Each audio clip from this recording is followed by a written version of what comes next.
pagkatapos sa service password encryption, banner na, banner, MOTV, authorized, access only.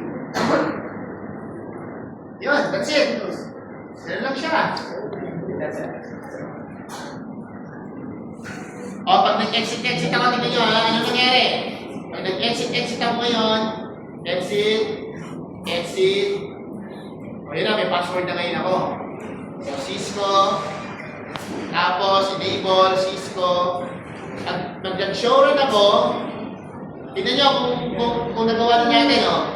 R1, nagkaroon na ng hosting, nagkaroon na ng security sa privilege. Ayan, pwede yung i-double check yung show run. Tapos, yun yung rip na natin kanina. Tapos, may banner na ako. That's it. Tapos, may password na rin yung console ko, yung line, etc. Tapos, ulitin nyo lang yun.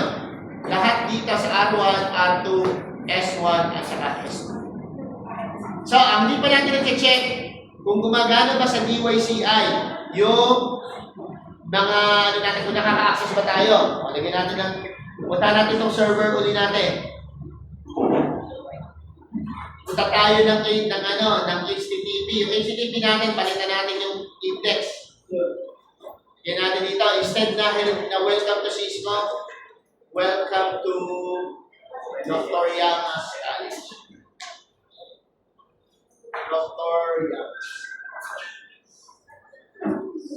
Tapos, i-ano po natin, save po natin siya.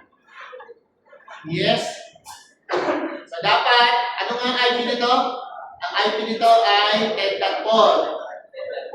Okay, so close ko natin na nyo. Pupunta ako dito, makaka-access kaya si PC4 kay DYCI. Tignan natin, dapat makita niya yung welcome to DYCI. Web browser.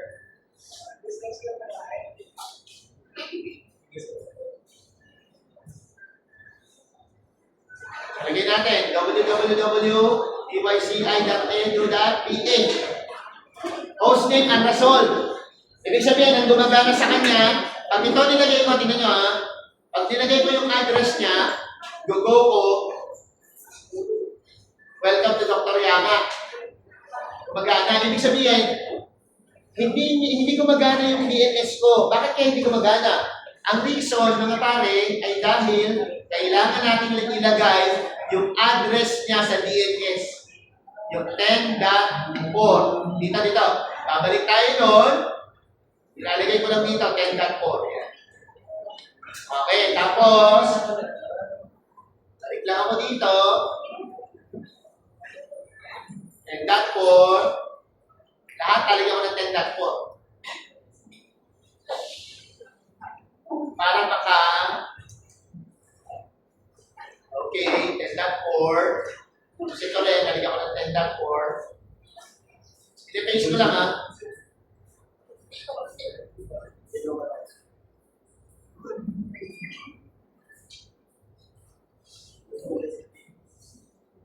Check na ngayon natin kung makakapag-ano na ako dito. Web browser. Kung gumagana na yung yung DYCI.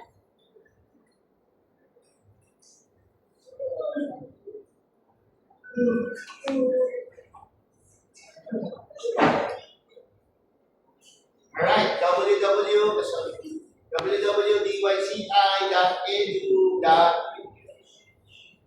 Okay na, gumagana na siya. So yun ang gagawin mo. Tapos paano mag-save? Madali lang po mag-save. Kasi baka mamatay, mahugot sa saksak.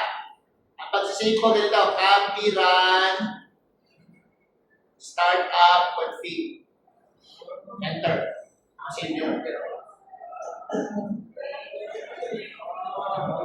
Router switch, yun ang gagawin natin. Sige, pwede nyo kayo ngayon gumawa.